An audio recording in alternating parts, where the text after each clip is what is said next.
Hi friends, வணக்கம். Welcome to biology king Tamil YouTube channel. நாம இந்த வீடியோவில் என்ன பார்க்க போகிறோம்னு பார்த்தீங்கன்னா 12th ஸ்டாண்டர்ட் ஜுவாலஜியில் இருக்கக்கூடிய 6th லெசன் பார்க்க போகிறோம். இந்த 6th லெசனில் ஆல்ரெடி பார்ட் 1 வீடியோ அப்லோட் பண்ணியிருக்கோம். அதோட தொடர்ச்சி தான் நம்ம இந்த வீடியோவில் பார்க்க போகிறோம்.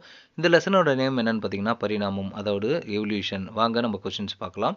இந்த கொஷின்ஸ் யாருக்கெல்லாம் யூஸ் ஆகும் அப்படின்னு பார்த்தீங்கன்னா யூஜிடிஆபி ஜுவாலஜி, பிஜிடிஆபி ஜுவாலஜி, நீட்டு, டிஎன்பிஎஸ்சி, நெட்டு, செட்டு போன்ற தேர்வு எழுதுகிறவங்களுக்கும் 11th மற்றும் 12th படிக்கக்கூடிய மாணவர்களுக்கு இது 100% யூஸ்ஃபுல்லாக இருக்கும்.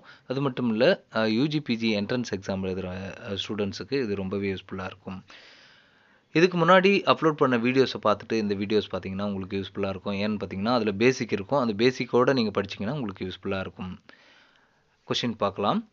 உருவாக்கத்தில் ஒரே மாதிரியாக அமைந்து வெவ்வேறு செயல்களை செய்யக்கூடிய உறுப்புகளுக்கு என்ன பெயர் அப்படின்னு பார்த்தோம்னா அமைப்பொத்த உறுப்புகள், அதாவது ஹோமோலோகஸ் ஸ்ட்ரக்சர் அப்படின்னு சொல்லுவாங்க.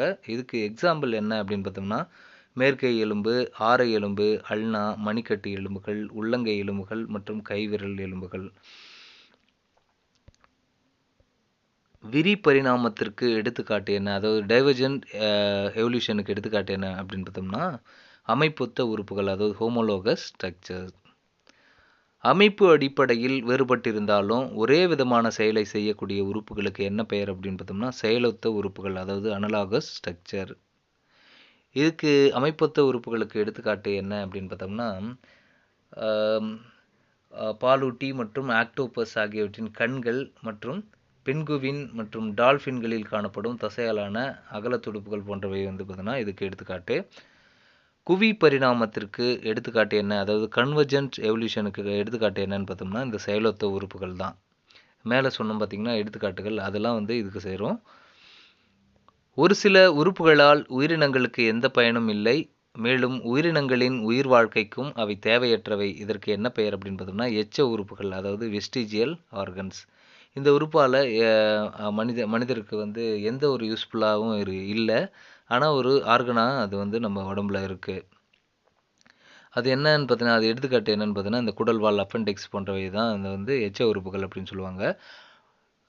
மனிதனின் பெருங்குடல் பிதுக்கத்தின், அதாவது சீக்கமில் எஞ்சிய பகுதி எது அப்படின்னு பார்த்தோம்னா குடல்வால், இந்த அப்பெண்டிக்ஸ். இரண்டு மாறுபட்ட தொகுப்பை சேர்ந்த உயிரினங்களின் பண்புகளையும் ஒருங்கே பெற்றுள்ள உயிரினங்களுக்கு என்ன பெயர் அப்படின்னு பார்த்தோம்னா இணைப்பு உயிரிகள், அதாவது கனெக்டிங் லிங்க்.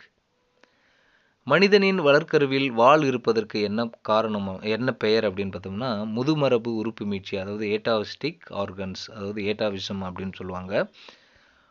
உயிர் மரபியல் விதி, அதாவது பயோஜெனடிக் லா அல்லது தொகுத்துறை கோட்பாட்டை உருவாக்கியவர், அதாவது ரீகேப்டுலேஷன் கோட்பாட்டை உருவாக்கியவர் யார் அப்படின்னு பார்த்தோம்னா ஹெர்ன்ஸ்ட் வான் ஹெக்கல்.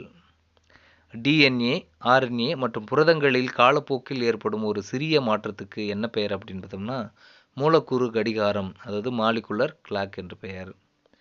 பரிணாமம் குறித்த ஆய்வுகளில் பயன்படுத்தப்படும் மூலக்கூறுகள் எவை அப்படின்னு பார்த்தோம்னா சைட்டோக்ரோம் சி. இது எங்கே யூஸ் பண்ணுறாங்க அப்படின்னு பார்த்தோம்னா சுவாச வழி பாதையில் யூஸ் பண்ணுறாங்க.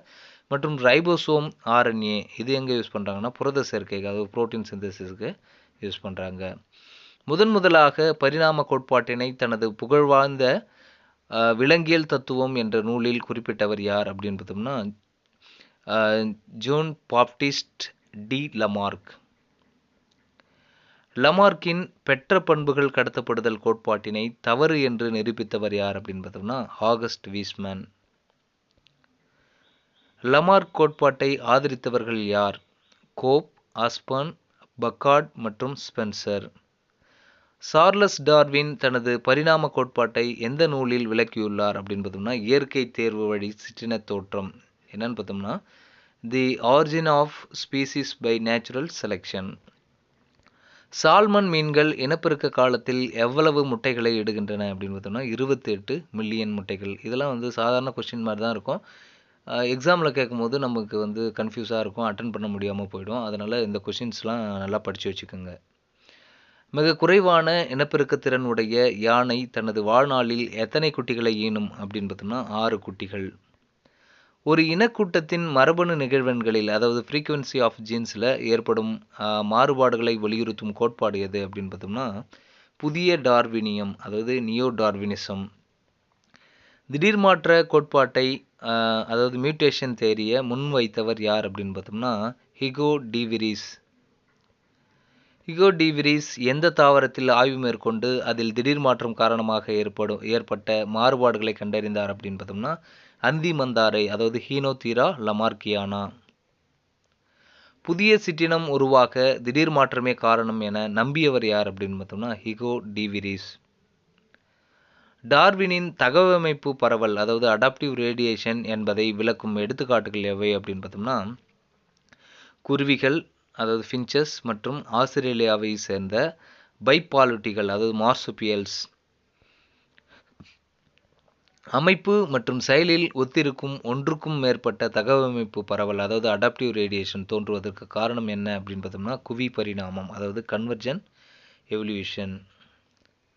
குருவிகளின் மூதாதையர் 2 மில்லியன் ஆண்டுகளுக்கு முன்பு எந்த பகுதிக்கு வந்து சேர்ந்தவை அப்படின்னு பார்த்தோம்னா கேலபேகஸ் பகுதிக்கு வந்து சேர்ந்தவை. இது யார் கண்டுபிடிச்சாங்க அப்படின்னு பார்த்தோம்னா டார்வின் தான் இது வந்து பார்த்தோன்னா சொல்கிறாரு. இந்த கேலபஸ் பகுதிக்கு குருவிகளுடைய மூதாதையர் வந்து சேர்ந்தாங்கன்னு சொல்லிட்டு வந்து தான் இந்த டார்வின் தான் கண்டுபிடிக்கிறாரு. கேலபேகஸ் பகுதிக்கு வந்து சேர்ந்த குருவிகளின் மூதாதையரிலிருந்து எத்தனை சிற்றினங்கள் தோன்றின அப்படின்னு பார்த்தோம்னா 14 சிற்றினங்கள் தோன்றின. நண்பர்களே, இந்த வீடியோஸ் உங்களுக்கு ரொம்பவே யூஸ்ஃபுல்லாக இருக்கும்ட்டு நான் நம்புகிறேன். நீங்கள் தொடர்ச்சியாக நம்ம சேனலை பார்க்கணுன்னா சப்ஸ்கிரைப் பண்ணிக்கோங்க. பக்கத்தில் இருக்கக்கூடிய பெல் ஐக்கானை கிளிக் பண்ணி ஆல் என்ற ஆப்ஷனை கொடுத்துக்கோங்க. நம்ம இது வரைக்கும் 11th வந்து பார்த்தீங்கன்னா ஆல் லெசன்ஸ் வந்து கம்ப்ளீட் பண்ணி முடித்து நம்ம அப்லோட் பண்ணியிருக்கோம். +2 அதாவது 12th ஸ்டாண்டர்டில் வந்து பார்த்தோன்னா இது வரைக்கும் 5th லெசன் வரைக்கும் கம்ப்ளீட்டாக முடிச்சிருக்கோம். இப்போ வந்து நம்ம 6th லெசன் பார்த்துட்ருக்கோம். 1 பை 1 நம்ம வந்து நெக்ஸ்ட் லெசன் பார்த்துட்டே போயிட்டு முடிச்சிடலாம். இது வந்து உங்களுக்கு ரொம்ப யூஸ்ஃபுல்லாக இருக்கும். இது வந்து 11th மற்றும் 12th படிக்கக்கூடிய மாணவர்கள் இது 1 மார்க்காகவும் யூஸ் பண்ணிக்கலாம், 2 மார்க்காகவும் யூஸ் பண்ணிக்கலாம். நம்ம லைன் பை லைனாக இம்பார்ட்டன்ட் கொஸ்டின்ஸ் எடுத்து அப்லோட் பண்ணிகிட்ருக்கோம். இது ரொம்பவே உங்களுக்கு யூஸ்ஃபுல்லாக இருக்கும். நீங்கள் மார்க் ஸ்கோர் பண்ணுறதுக்கு ரொம்ப யூஸ்ஃபுல்லாக இருக்கும்.